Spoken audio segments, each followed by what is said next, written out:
శ్రీ గురుభ్యో నమః. హరి ఓం. ఓం నమో విశ్వకర్మన్ నమో పాహి అస్మాన్. విశ్వకర్మ జగన్నాథం విశ్వకర్మ జగద్గురుం విశ్వకర్మ జగత్తేజం విశ్వకర్మమయం జగత్.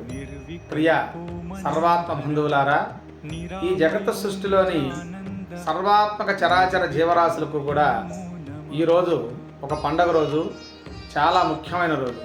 ఎందుకనగా ఈ అనంత సృష్టిలోని కంటికి కనిపించి కనిపించని ఈ జగత్తు మొత్తము సృష్టిలోని పరాపరనువు సృష్టించి ఈ జగత్తును పోషిస్తూ జగత్తును రక్షిస్తూ ఈ విశ్వమయం అంతా కూడా ఇవ్వటానికి విశ్వమయుడైనటువంటి విశ్వకర్మ ఆవిర్భావం ఈరోజు రవి కన్యా సంక్రమణం అయినటువంటి రోజున యావత్ ప్రపంచము విశ్వకర్మ ఆవిర్భావ దినోత్సవముగా, విశ్వకర్మ జయంతి మహోత్సవముగా, విశ్వకర్మ యజ్ఞ మహోత్సవముగా భక్తి శ్రద్ధలతో జరుపుకునేటువంటి ఒక పుణ్యదినం.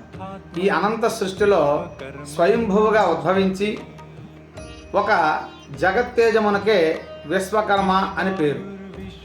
ఆ తేజము తనలో తాను కోటాను కోట్ల పరమాణు యొక్క శక్తిని తనలో కలిగించుకున్నటువంటి చైతన్యమును, కాంతి కదలికల పీడనములను విభాగింపజేస్తూ అట్టి బ్రహ్మము తనలో తాను గ్రహించిన అకార ఉకార మకారములనడి శబ్దముల నుండి ఆకాశమును, ఆకాశము నుండి వాయువును, వాయువు నుండి అగ్నిని, అగ్ని నుండి జలమును, జలము నుండి భూమిని పుట్టించినది. ఇలా సృష్టిని వ్యాప్తింపజేస్తూ వ్యాపకత్వముతో విశ్వమయుడైనటువంటి వాడే ఆ విశ్వకర్మ. ఈ విశ్వకర్మ వలనే ఈ విధములైన మూల ప్రకృతి సృష్టింపబడి చివరిగా భూమి నుండి వృక్షములు, వృక్షముల నుండి ఓషధులు, ఓషధుల నుండి అన్నముల నుండి జీవులను సృష్టింపజేస్తూ విశ్వములో జీవులను సృష్టించిన వారే ఆ పరాత్పర విశ్వకర్మ. అట్టి విశ్వకర్మ పరమాత్మను ఈరోజు మనం పూజించుకునేటువంటి పరమ పవిత్రమైనటువంటి పుణ్యదినము.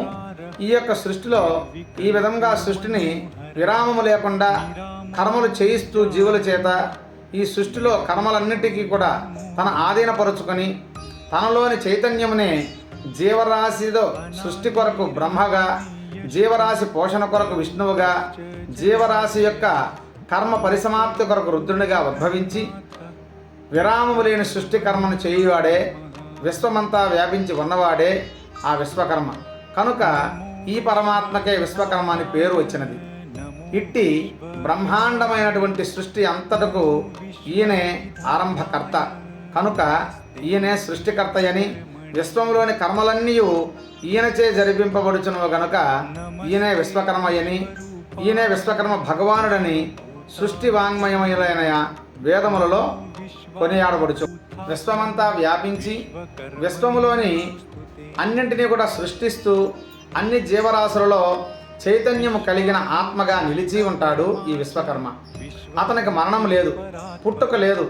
ఈ సృష్టిలో శాశ్వతుడై తన యొక్క కాలము అనే శక్తితో జీవులకు ప్రత్యుత్పత్తి క్రమమును రెట్టింపు చేస్తూ, ఆ జీవులను రెట్టింపు చేస్తూ జీవులకు ప్రత్యుత్పత్తి అనేటువంటి ఒక క్రియను ఏర్పాటు చేసి ఆత్మకు శక్తిని జోడించి స్త్రీ శక్తి స్వరూపముగా, పురుషుడు మూల ప్రకృతి చైతన్యంగా రూపములను ఏర్పరిచి ప్రసాదించి ఆకర్షణాత్మక శారీరక సృష్టి ప్రేరణాత్మకతో శారీరక సృష్టి ప్రేరణాత్మక కొరకు బుద్ధి జీవులలో కల్పిస్తూ జీవచక్రమును తిప్పుతూ అనేక వేల కోట్ల జీవరాశులలో తల్లిదండ్రులను, సోదరులను, బంధువులను అనేక పాశములతో పుట్టించి గిట్టించుచు ఎడతెరపు లేని సృష్టిని సాగించువాడే సృష్టికర్త ఈ విశ్వకర్మ. ఈ విధముగా తన యొక్క అనంతమైనటువంటి శక్తితో దివ్యమైనటువంటి తేజస్సుని పొంది సర్వలోకాలను ప్రకాశింపజేయుచున్న పరమాత్మ విశ్వకర్మ. అతని ఆవిర్భావ దినోత్సవమే ఈరోజు సెప్టెంబర్ 17 కన్యా సంక్రమణ పర్వదినం. అట్టి నామమాత్రమున ఈ రోజును విశ్వకర్మ జయంతిగా, విశ్వకర్మ పూజా మహోత్సవముగా యావత్ ప్రపంచమంతా కూడా జరుపుకొని ఆ పరాత్పరుడైనటువంటి విశ్వకర్మను పూజించి తరించగలరని సర్వమానవాళికి తెలియజేస్తున్నాం.